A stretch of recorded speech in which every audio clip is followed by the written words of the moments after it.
Al principio todo estaba en suspenso, en calma, en silencio. Solamente había inmovilidad, murmurios y oscuridad. Los dioses estaban en el mar, rodeados de claridad. Luego fundaron la tierra y sembraron la ceiba para marcar el centro del mundo. Crearon el cielo, el movimiento circular de los astros y la danza nocturna de las constelaciones.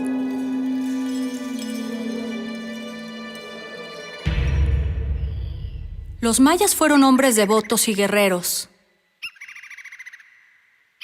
pero sobre todo, hombres de ciencia.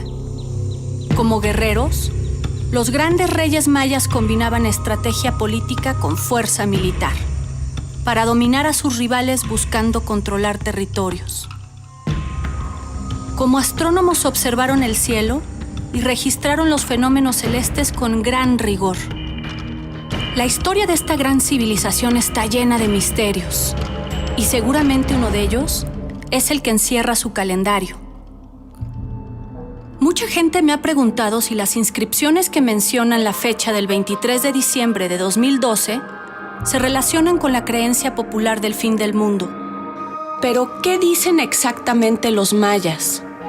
¿Cómo sabemos que se trata de una fecha concreta? ¿Cuál es su significado? Así que para responder estas preguntas, emprenderemos una aventura arqueológica por los estados de Tabasco, Chiapas, Campeche, Yucatán y Quintana Roo, para descubrir las historias detrás de estas inscripciones y disfrutar las maravillas naturales y culturales del sureste de nuestro país. Soy la arqueóloga Erika Morales y llevo años investigando los mitos y restos arqueológicos de las culturas prehispánicas.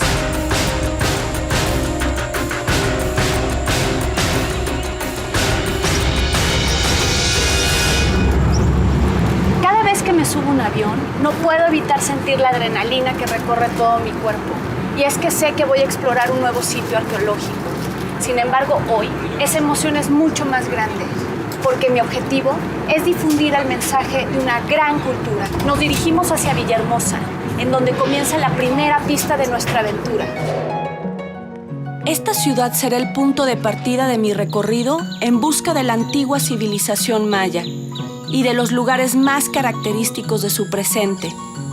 En una primera etapa, visitaré los estados de Tabasco, Chiapas y Campeche.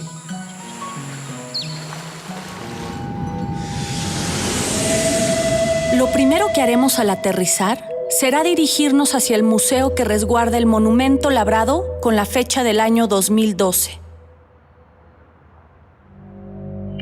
Estoy en el Museo Regional Carlos Pellicer de Villahermosa, Tabasco. Nos encontramos frente al monumento 6 del sitio conocido como el Tortuguero. En esta piedra se encuentra inscrita la fecha que ha causado controversia acerca del fin del mundo. Mi objetivo es aclarar que este tipo de monumentos fue labrado para narrar las hazañas históricas de los gobernantes y para refrendar su linaje divino. Acompáñenme a encontrar lo que hay detrás de la historia maya. Bueno, dentro de la mentalidad maya y también a nivel mesoamericano, la escritura era una dádiva de los dioses a la humanidad, por ende tenía un carácter sagrado, ¿no? Esto lo sabemos por distintas mitologías, incluso en el Popol Vuh se refleja esto, ¿no? De acuerdo con las interpretaciones de los epigrafistas, Balama Jau, señor de Tortuguero, estaba interesado en legitimar su vínculo con la dinastía de Palenque, ya que ambos reinos, pese a ser rivales, surgieron del mismo linaje, el del lugar de los huesos. Esa fue la razón por la que mandó labrar un monumento que narrara sus hazañas militares y la fecha del fin del Bactún 13, en donde, contrario a la visión del fin del mundo, se anuncia la llegada del dios Balún Yocté. Un Bactún son aproximadamente 400 años, un poco menos, entonces 20 veces 400 años. Fue la fecha 4 Ajau 8 Kumku. También tenemos escenas donde se menciona a Bolón Yocté en compañía de otras deidades.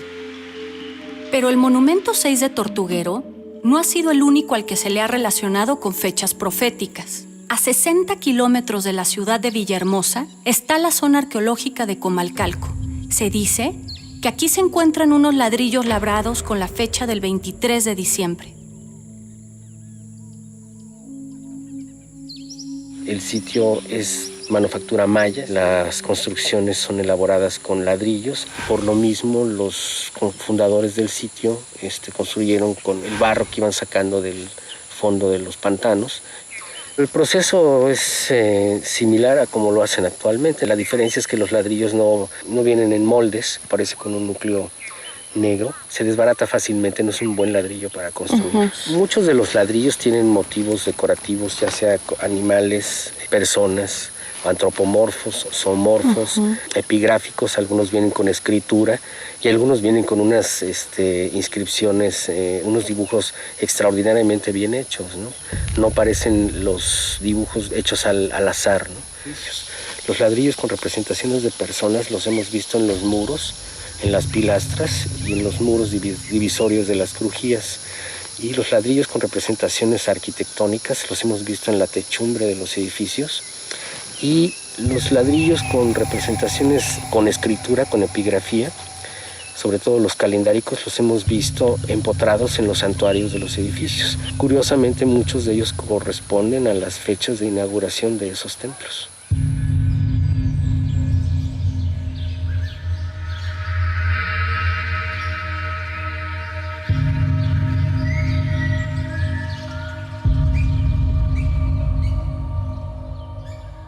De los pocos códices que perduraron y que conocemos, uno de ellos en particular es el Códice de Dresden, donde viene la información del calendario maya. La información que lograron recaudar a lo largo de mucho tiempo a través de observaciones astronómicas en los diferentes sitios arqueológicos que conocemos, les permitieron hacer un calendario muy preciso, a tal grado que se puede decir que es uno de los más precisos del mundo, incluyendo todos los que se han desarrollado hasta hoy día. Estamos en la bodega de materiales arqueológicos del proyecto arqueológico Comalcalco y la segunda pista de nuestra ruta, aquellos supuestos ladrillos en donde aparece la misma fecha que en el monumento de Tortuguero, el 23 de diciembre de 2012. ¿Qué nos puedes aclarar acerca de esto, Ricardo? Como ves en los dibujos que se elaboraron a partir de los ladrillos que tienen esa supuesta fecha, este es el dibujo de Mark Sender, esta es la fotografía del ladrillo y la traducción es: él llegó a Altzukak, es al lugar de fuego. Y la fecha que interpretan es absolutamente otra. Hay tres posibilidades que Mark anota. De acuerdo a su estudio y su análisis, él establece la fecha en mayo 23 del 717. Entonces resolvemos nuestra segunda pista. Las fechas localizadas en los ladrillos de Comalcalco más bien tienen que ver con fechas de dedicación al templo. Visitar este sitio me hizo entender la relación de los habitantes de Comalcalco con la región, ya que sus ríos, lagos y pantanos fueron determinantes en la extracción de barro para la producción de sus ladrillos.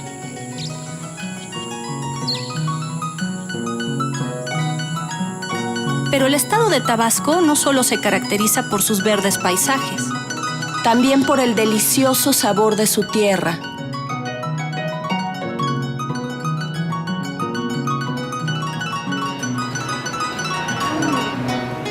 Esto es lo que más disfruto de mi trabajo y solo es una probadita de los manjares que ofrece el sureste mexicano. Calidad internacional, se los recomiendo. En el corazón de Villahermosa encontramos la zona Luz, lugar ideal para caminar sus corredores. Ahí están el Palacio de Gobierno y la Plaza de Armas, desde la que podemos contemplar una bellísima vista del río Grijalva. Algunos cuentan que la ciudad empezó a construirse a partir de este punto. Además de sus atractivos naturales, la ciudad de Villahermosa ofrece al visitante todo lo necesario para una estancia cómoda y llena de interés. Quizá uno de los aspectos más relevantes de la cultura maya fue la asociación de los astros con la captura y sacrificio de prisioneros de guerra. Tal es el caso de Pomoná, un sitio localizado en la región de Usumacinta y cuya historia es asombrosa. Pomoná contó con una inmejorable ubicación geográfica. Las aguas del río Usumacinta hacen de sus tierras aledañas territorio fértil. Se cree que la producción de esas tierras pudo haber alimentado a toda la región. Aquí descansa Quinichahau, el dios solar, el emblema favorito de los gobernantes. Era un hombre anciano con grandes ojos cuadrados, con un glifo en forma de flor de 4 pétalos sobre la frente y ganchos que salen de su boca, aunque también lo representaban como el jaguar nocturno que recorre el interior de la tierra. Las estelas labradas de este lugar no hablan nada sobre la fecha del 23 de diciembre de 2012. Sin embargo, sí nos hablan de gobernantes capturados por la ciudad de Palenque y una alianza con los mismos. Así que dirigiré la exploración hacia Palenque en busca de más pistas. Viajaremos por tierra, cruzando los caminos de la selva en vehículos todoterreno hasta llegar a la zona arqueológica.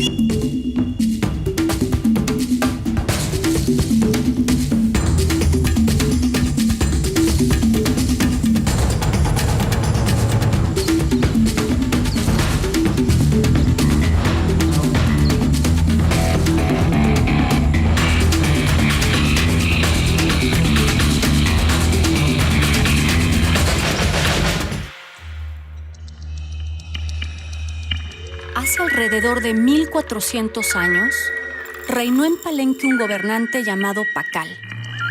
Cuando recibió el trono, tomó una ciudad que había sucumbido a los ataques de la dinastía Serpiente, pero que lograría restaurar la gloria de Palenque tras recuperar el control de su región. Estamos en el edificio conocido como el Palacio. Nos encontramos en el patio de los cautivos, en donde Pacán, padre de Cambalam, manda labrar el retrato de los gobernantes caídos en batalla, como aquella que libró contra el sitio conocido como Pomoná. Al morir, lo enterraron en una majestuosa tumba localizada al interior del Templo de las Inscripciones, heredando el poder a uno de los mejores guerreros de Palenque, su hijo Cambalam II. El heredero de Pacal conmemoró sus triunfos con la construcción de un complejo arquitectónico, llamado el Grupo de las Cruces, conformado por 3 templos erigidos para honrar a las deidades patronas de la ciudad.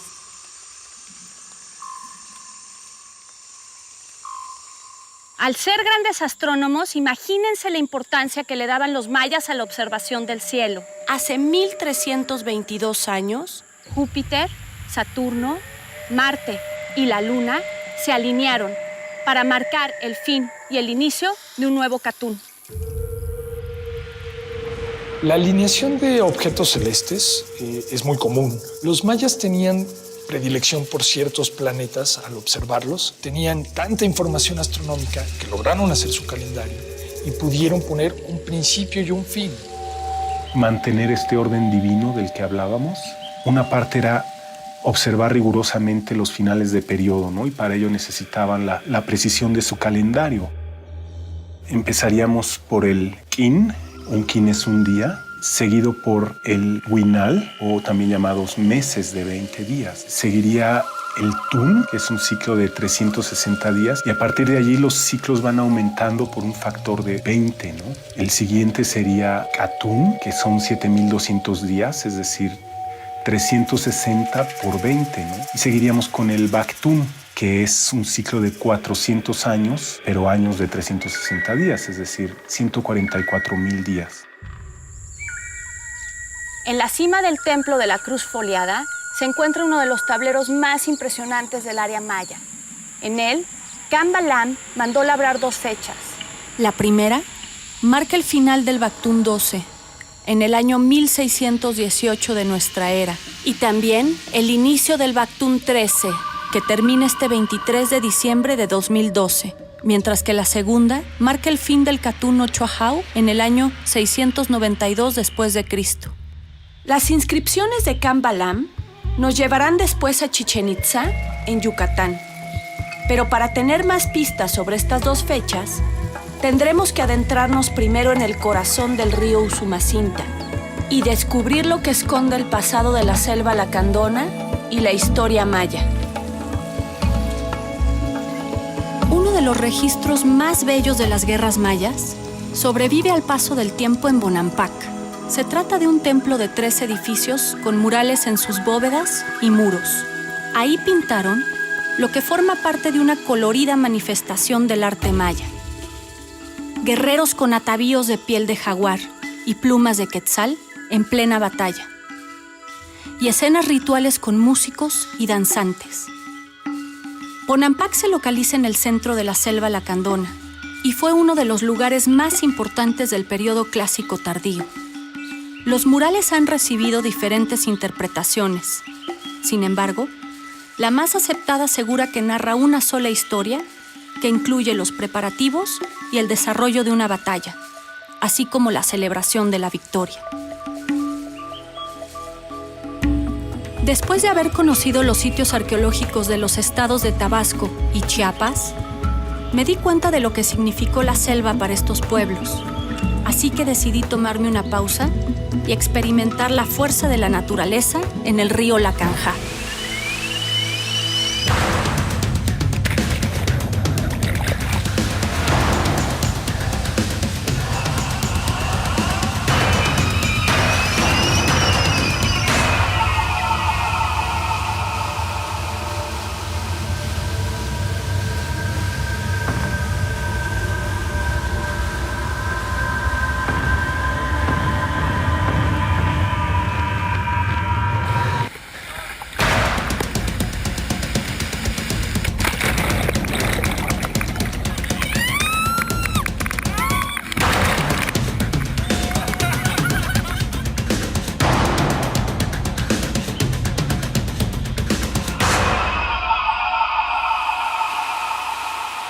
Practicar rafting en sus aguas, lanzarse desde sus cascadas y caminar en las profundidades de la selva me dio un panorama más amplio sobre la relación de esta gran civilización con su entorno, ya que su flora y fauna son un verdadero espectáculo de la naturaleza.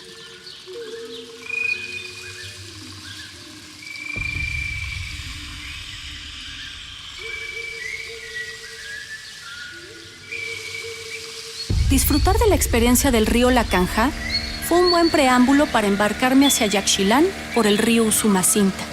Todas las ciudades que se asentaron a lo largo de sus aguas se enfrentaron constantemente por el control de sus recursos.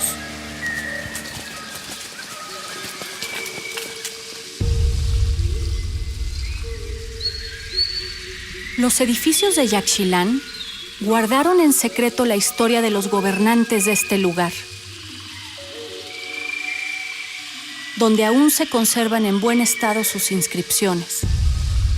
Los gobernantes más reconocidos de Yaxchilán fueron Escudo Jaguar II y su hijo Pájaro Jaguar IV. Las estelas retratan al padre y al hijo de este linaje, reconocidos como los grandes arquitectos de esta ciudad.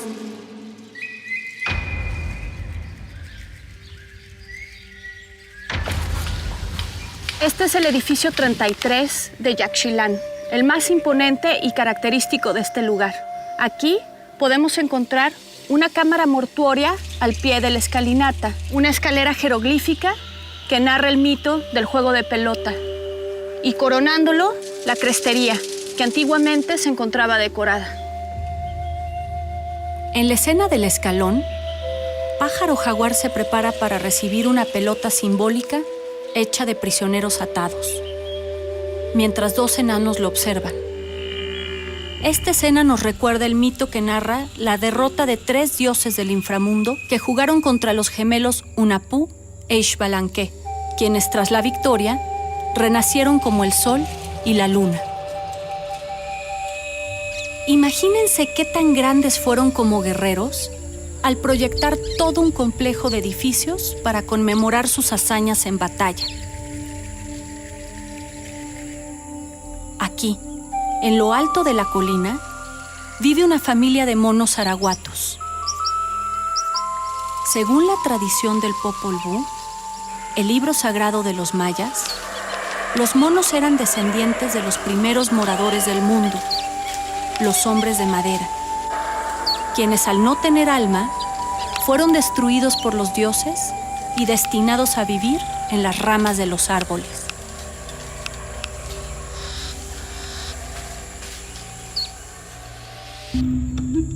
Los estados de Tabasco y Chiapas guardan secretos en sus innumerables zonas arqueológicas. Sin embargo, ninguna de las inscripciones que hemos visto hasta ahora hace referencia al fin del mundo.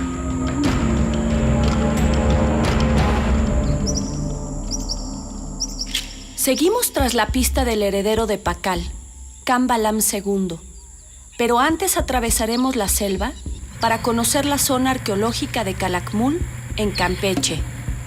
Resulta inevitable hacer esta parada en lo que puede ser la impresionante capital de la dinastía Serpiente. Las carreteras están asfaltadas, pero son estrechas y con muchas curvas. Lo que es seguro es que podrán ver iguanas, serpientes y otros animales a lo largo del camino. Debido a su importancia histórica, fue nombrada por la UNESCO como Patrimonio Cultural de la Humanidad. Calakmul se encuentra dentro de la reserva de la biosfera que lleva su nombre. Con más de 723,000 hectáreas, es la mayor de las 5 áreas naturales protegidas de Campeche. Una de las singularidades de Calakmul son las 117 estelas que se han encontrado, muchas de ellas al pie de sus estructuras. Sin embargo, ningún otro sitio en toda la región explorada cuenta con tal cantidad. En este sentido, la estela funcionaba como un axis mundi, un árbol cósmico. De hecho, muchas estelas son comparadas metafóricamente con ceibas y otro tipo de árboles. Por su relevancia política y militar, Calakmul ha sido considerada por los arqueólogos como una de las ciudades principales de la dinastía Serpiente, que llegó a dominar un gran territorio. Al igual que en Palenque o Yaxchilán, en Calakmul solo encontré restos de los registros de las hazañas militares y políticas de esta dinastía. Ha sido una larga aventura hasta el momento, y aún nos quedan muchos sitios por descubrir. Así que haré una escala en Campeche para disfrutar de su ciudad. Lo que alguna vez fue un puerto amurallado, asediado por piratas, hoy se concibe como uno de los puntos más visitados de nuestro país.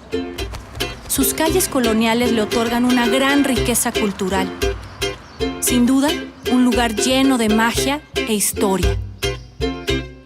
En el trazo urbano de esta ciudad, convergen edificios militares, religiosos y civiles. El buen estado de su arquitectura colonial le ha valido el reconocimiento como Patrimonio Cultural de la Humanidad. Ahora es preciso que continúe mi camino hacia Yucatán. Esta península se formó cuando la tierra literalmente emergió del mar hace miles de años. Algunos le llaman la Tierra del Mayab. Nuestra meta es llegar a Chichén Itzá, pero en el camino nos encontraremos con 2 lugares que no podemos dejar atrás: Uxmal y la bellísima ciudad de Mérida. Uxmal se sitúa a 80 kilómetros al sur de la ciudad de Mérida. Es uno de los escenarios más bellos del arte Puc. Aquí podemos encontrar Itzapnaj, la deidad de la escritura, como el dios más representativo del lugar. El templo del adivino y el cuadrángulo de las monjas son un reflejo del fino trabajo arquitectónico de este centro ceremonial y de la veneración a este dios, quien en su aspecto de ave, de gran nariz colgante y diadema floral, adorna las fachadas y frisos de Uxmal. El vínculo con sus dioses es uno de los temas más interesantes en su mundo. Su religión tomó como modelo el medio tropical y lo proyectó hacia el universo, aunque lo sagrado, también descansa en el arte y la arquitectura de sus ciudades.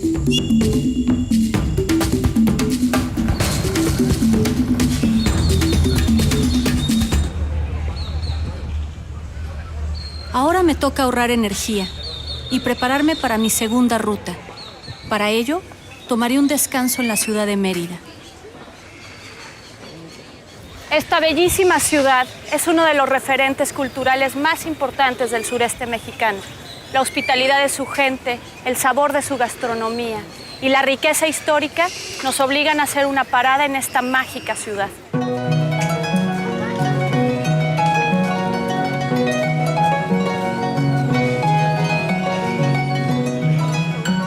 Estamos en la Catedral de Mérida, uno de los edificios más antiguos de América. Mandada edificar por Felipe II, rey de España, tardaron 37 años en construirla. En su fachada renacentista podemos observar un emblema nacional de la época colonial. La capital del estado de Yucatán es internacionalmente conocida como la Ciudad Blanca. Aquí aún se percibe el encanto colonial de sus calles y pueblos aledaños. Contándole a la gente de mi aventura, recibí muchas recomendaciones para conocer, pero la que más llamó mi atención fue la reserva de la biosfera de Celestún, santuario de fragatas y flamingos. Celestún se localiza a 95 kilómetros de la ciudad de Mérida, justo en los límites entre Yucatán y Campeche.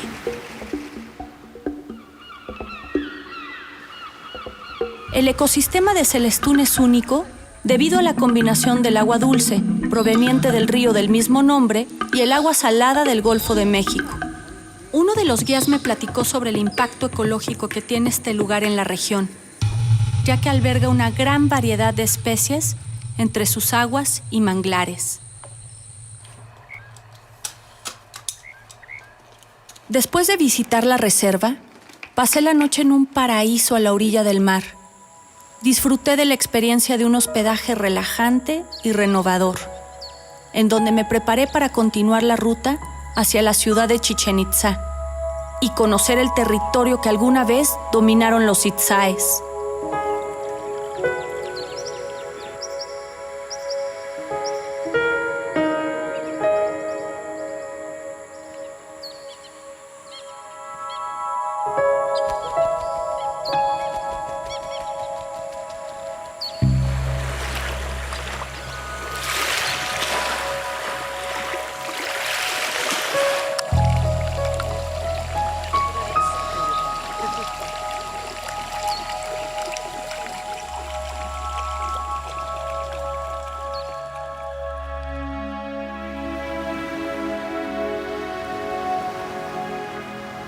Cuenta el Chilam Balam que hace unos 1320 años, el pueblo Itzá llegó a la península de Yucatán. Después de habitar en la laguna de Bacalar, fundaron la ciudad de Chichén Itzá y ahí reinaron durante casi 200 años.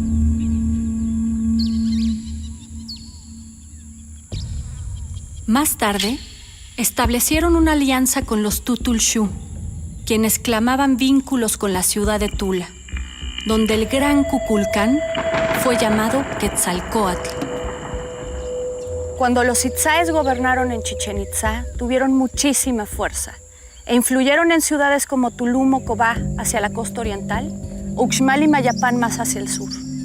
Una de sus características principales fue el culto a Kukulcán, dios patrono de este lugar, quien celosamente custodia su templo principal, la nueva maravilla del mundo.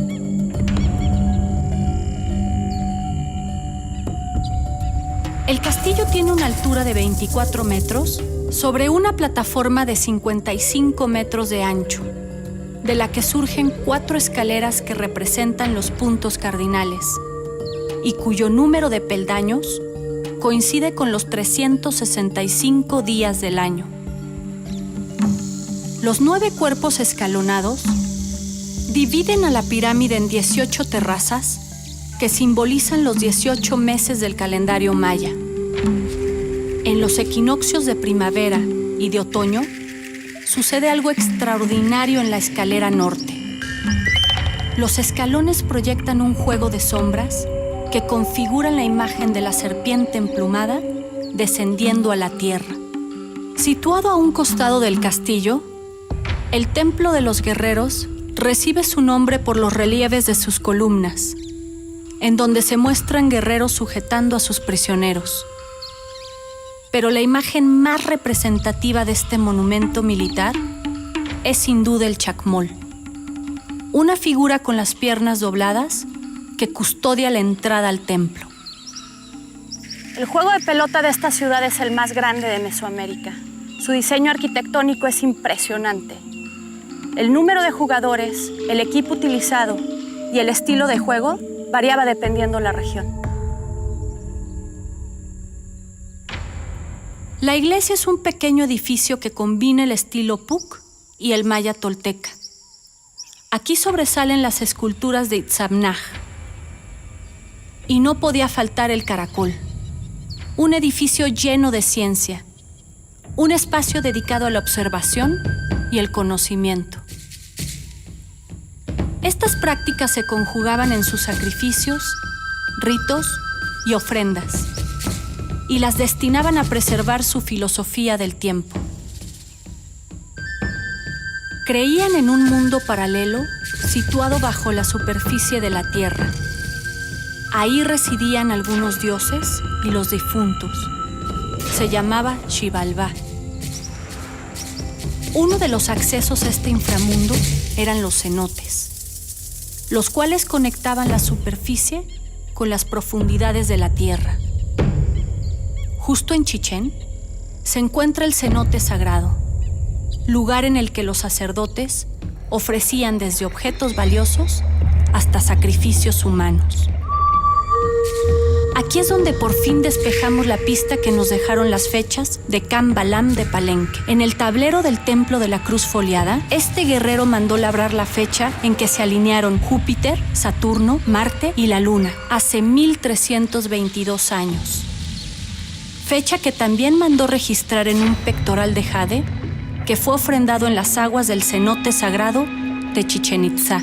Ambas inscripciones estaban dedicadas al buen augurio de sus batallas, y de esta forma, Cambalam continuó con la herencia de su padre Pacal, el registro histórico de sus hazañas militares. La habilidad bélica de los itzáes les llevó a dominar gran parte de la península de Yucatán, y aunque lograron influir en ciudades como Tulum, también tuvieron enemigos como los gobernantes de Cobá.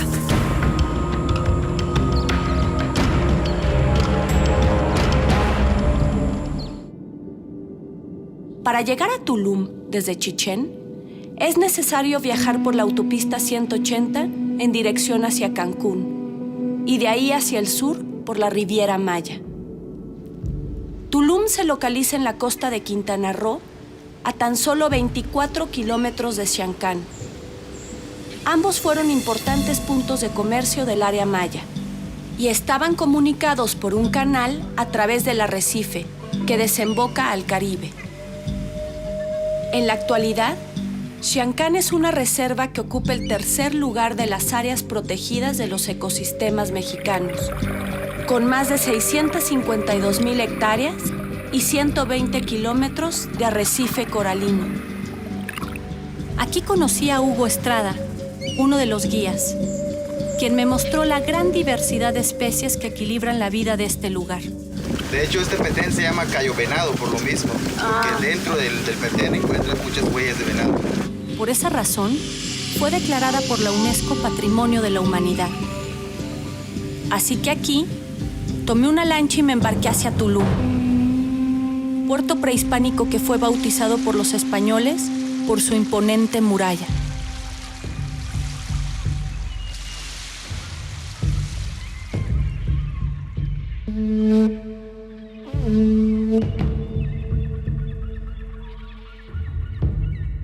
En estos muros construyeron los típicos arcos falsos. En este caso, accesos a lugares sagrados, exclusivos para sacerdotes y personas privilegiadas.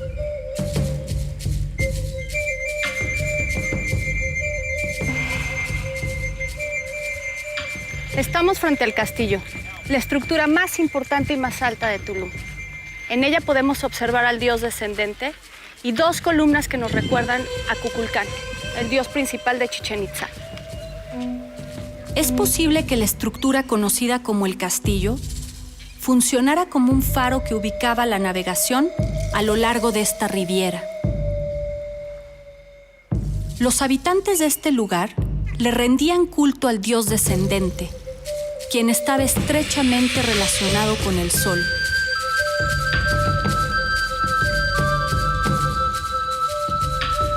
Las piernas, el torso y la cabeza invertidas aluden la puesta del gran astro descendiendo por el horizonte.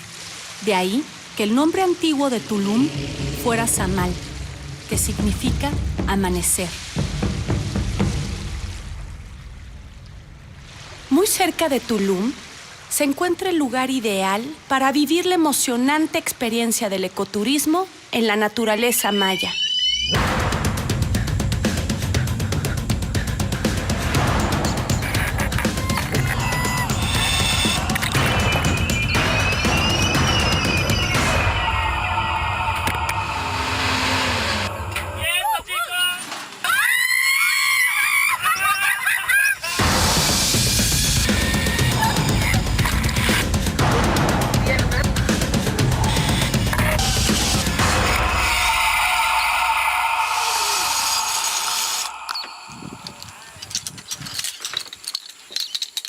A 40 kilómetros de aquí, en la ciudad de Cobá, podemos encontrar nuevamente la devoción por este dios, lo que nos habla de la cercanía geográfica y cultural de estos dos sitios. Cobá tiene una extensión de poco más de 70 kilómetros cuadrados y una red de 45 caminos o sakbeob que comunican a los diversos conjuntos del sitio, por lo que es mejor recorrerlo en bicicleta. Los sakbeob fueron caminos sagrados que también funcionaban para conectar otros sitios. Representaban a la Vía Láctea y el más largo medía casi 100 kilómetros. Aquí en Cobá, como en otras ciudades mesoamericanas, el juego de pelota se practicaba simbolizando el paso que tenían los astros por el cielo y el inframundo. En este lugar particularmente era ofrecido a Venus, símbolo de muerte, sacrificio y guerra.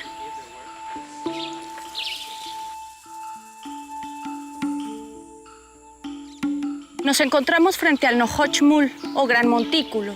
Es una de las estructuras más altas de la costa oriental. Tiene 42 metros de alto. Vamos, los invito a que vayamos a ver qué hay en su cima.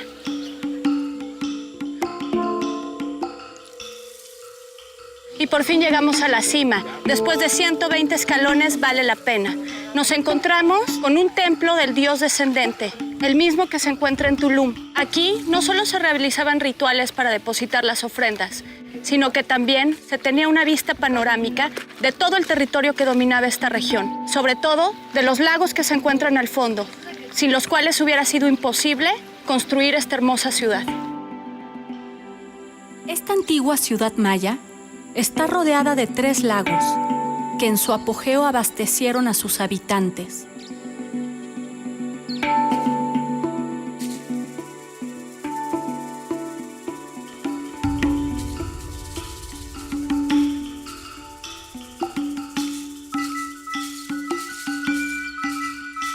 Buscando pistas que me revelen el mensaje del calendario maya, me encuentro en este sitio con una de las tantas estelas que erigieron sus gobernantes al pie de los monumentos. En ellas se localizan fechas que únicamente marcan el fin de un ciclo y la historia de los cautivos y guerras que enfrentaron estos gobernantes contra aquellos enemigos que se querían apoderar de su ciudad. El viaje está llegando a su fin y es momento de responder a la pregunta inicial acerca de las inscripciones mayas y la fecha que supuestamente se relaciona con el fin del mundo. Después de haber visitado todos estos sitios arqueológicos en los estados de Tabasco, Chiapas, Campeche, Yucatán y Quintana Roo, mi conclusión es que la fecha del 23 de diciembre del 2012 aparece solo en un monumento, el del Tortuguero, Y su mensaje no es una profecía sobre el fin del mundo, sino el anuncio de la llegada de un dios o conjunto de dioses. Las fechas registradas por los mayas en sus inscripciones hablan de momentos políticos, hazañas militares y observaciones astronómicas. Las piedras son el eco de su paso por el mundo, como la fecha del ladrillo de Comalcalco, que marca la celebración de un evento alrededor del año 700 después de Cristo, o la de Cambalam II de Palenque, ofrendada en el cenote de Chichén Itzá, que registra una alineación planetaria al inicio de un periodo de guerra, o las estelas de Cobá y Calakmul, en las que perdura la historia de algunos gobernantes.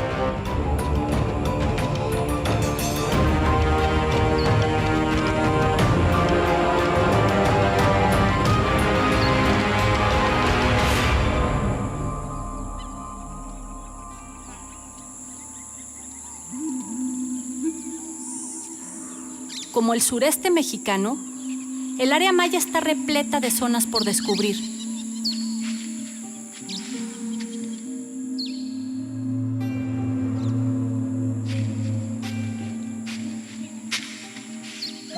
Hacerlo como una gran aventura es una experiencia inolvidable.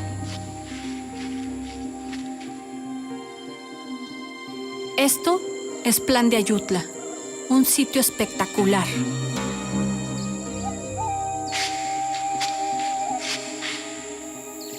Este es uno de los rincones escondidos de la selva maya, pero todavía hay muchos que esperan ser explorados.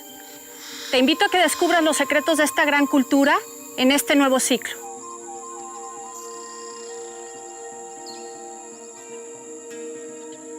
Al igual que este rincón escondido, todavía hay mucho que descubrir antes del inicio de una nueva era.